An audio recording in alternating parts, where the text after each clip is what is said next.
मुगल बादशाह जहांगीर के शासनकाल में आगरा किले के द्वार पर एक अनोखी चीज टंगी थी।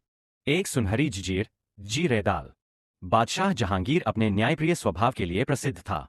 उसके शासन में एक ऐसी व्यवस्था थी जो इतिहास में दर्ज है। जी-रेदाल, न्याय की जंजीर। कहा जाता था कि इसे खींचते ही बादशाह खुद न्याय सुनने पहुंच जाते थे। उसी शहर के बाहर एक गरीब चरवाहा रहता था। दिन रात मेहनत करके वह अपने परिवार का पेट पालता और अपनी भेड़ों के लिए हरी घास उगाता था। एक दिन शाही सैनिक अपने घोड़ों के साथ उसके इलाके में आ पहुंचे। बिना पूछे वे घोड़ों को चरवाहे की जमीन पर ले आए। शाही घोड़े बेफिक्री से उस घास को चरने लगे। वही घास जिसे उगाने में चरवाहे ने कई दिनों की मेहनत लगाई थी। निराश होकर वह मुगल अधिकारियों के पास गया, पर कहीं उसकी सुनवाई नहीं हुई।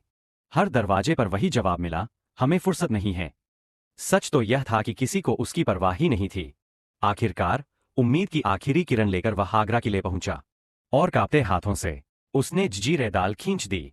घंटी की आवाज दूर तक गूंजी और सारा दरबार सतर्क हो उठा। जहांगीर ने तुरंत दरबार लगाया।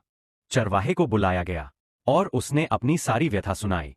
जहांगीर ध्यान से सुनते रहे, उनके चेहरे पर गंभीरता साफ दिख रही थी। जांच में सैनिकों की गलती साबित हुई। जहांगीर ने आदेश दिया, चरवाहे के नुकसान की पूरी भरपाई की जाए और सैनिकों को दंड मिलना चाहिए। चरवाहे के चेहरे पर राहत छलक आई। उस दिन चरवाहे ने जाना कि सच्चाई और न्याय की जंजीर हर बाधा से ऊपर होती है।